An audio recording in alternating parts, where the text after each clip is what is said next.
Mayroong dinala sa atin dito guys na isang device. Kung bago ka sa channel ko, please subscribe. Hit notification bell para updated sa mga tutorial na gagawin ko at iba pang uri ng video. Thank you. Anong gamit. Pero sa itsura niya, meron siyang blade. Ayan yung blade. Tapos, ayan yung tatak niya. Thunder. Ang hula ko rito, para siyang isang slicer ng karne. Yung mga ginagamit sa pagpanipis ng karne. Siguro ang gamit niya. Dinala sa atin kasi hindi siya umaandar. Pero nung na-check natin, ayan o. Ito yung cause siguro ng trouble niya. Pero hindi ko pa siya na-testing na isaksak. Tinitingnan natin yung specs. Ito yung specs niya. Hindi mabasa yung parang galing pa ng ibang bansa to. Tapos ito yung pinaka specs talaga. Bale itong unit na to, ito yung power supply niya. Meron siyang primary input na 230 volts. Tapos yung output niya is 16 volts. Ito. 16 volts siguro ang Ngayon guys, subukan nating saksak natin para malaman kung meron pa siyang output dito sa output area.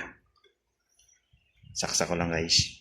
Bale, ito palang power supply na to guys is isa siyang DC converter. DC converter yan. Na meron siyang output na 16 volts DC. So, subukan na nating isaksak.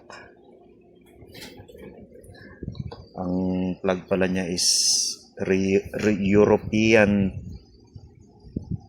Tapos gagamit tayo ng adapter. Ito. Lagay natin dito para ma-testing na.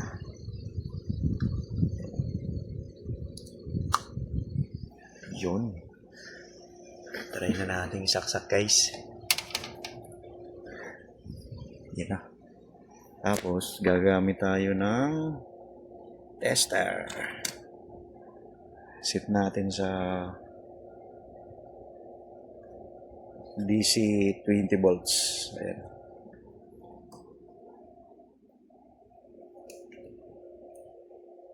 Tapos saksak natin to.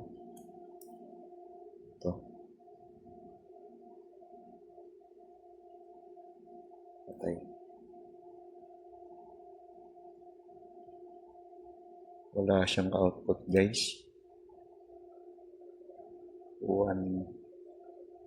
1.1. Sira to. Wala siyang output.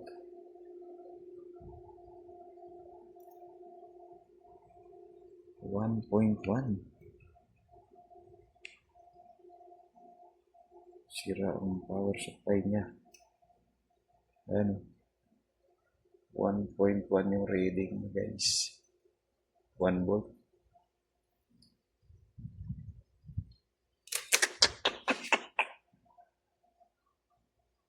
Sige. I-troubleshoot natin guys. Ito na siya guys. Nabuksan na natin. Isa pala siyang transformer. Isa palang transformer ang laman ng power supply. Ayan. Bali naka-insulate siya ng pandikit. Ayan, parang epoxy. Tapos meron siyang fuse. Ngayon, nung binuksan ko yung fuse, ayan, putok na putol yung fuse niya. So, tester natin kung merong output yung party rito. Kasi ito yung mahirap buksan guys. Nahipit kasi siya. Yung pandikit. Lagyan natin ng kalso. Lagyan ko lang ng kalso guys. Ngayon, susubukan ulit nating isaksak. Sasaksak natin tapos dito natin iti-tester kasi ito yung part na dumaan ng fuse eh. Tester natin dito sa isang paa na to, saka dito. Lagay ko lang yung cord nya guys bago lagyan ng tester. Yan guys, nakasaksak na yan.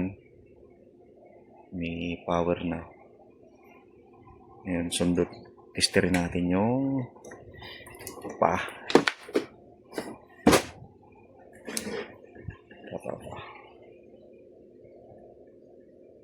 Itong kwan dito.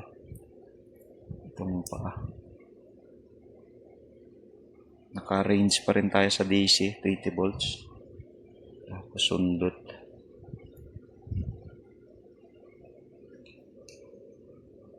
Ayun, meron na siyang nare-reading guys.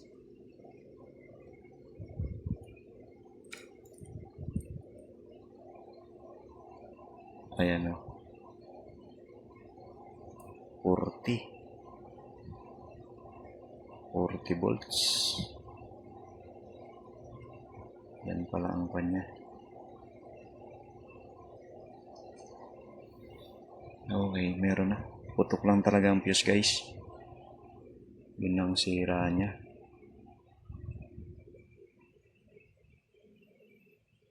Napansin ko lang guys na itong mga terminal na to is wala siyang balot. Kaya siguro pumutok yung fuse na yan kasi dumikit. Kasi dumikit yung dalawang ko na to. Dalawang terminal. So, ang magandang gawin natin dito, lalagyan natin ng shrinkable tube para safety na siya. Lagyan ko lang guys. Ayan na siya guys. Nilagyan na natin ng insulator yung dalawang terminal niya. Tapos ito na. Nakalagay na siya dito sa slicer. Ayan. Tapos pag pinower on natin, delikado po siya kasi matalim yung blade. Yeah. Ayan. Okay na siya guys. Fuse lang ang sira niya. Ayan. Okay na. Salamat.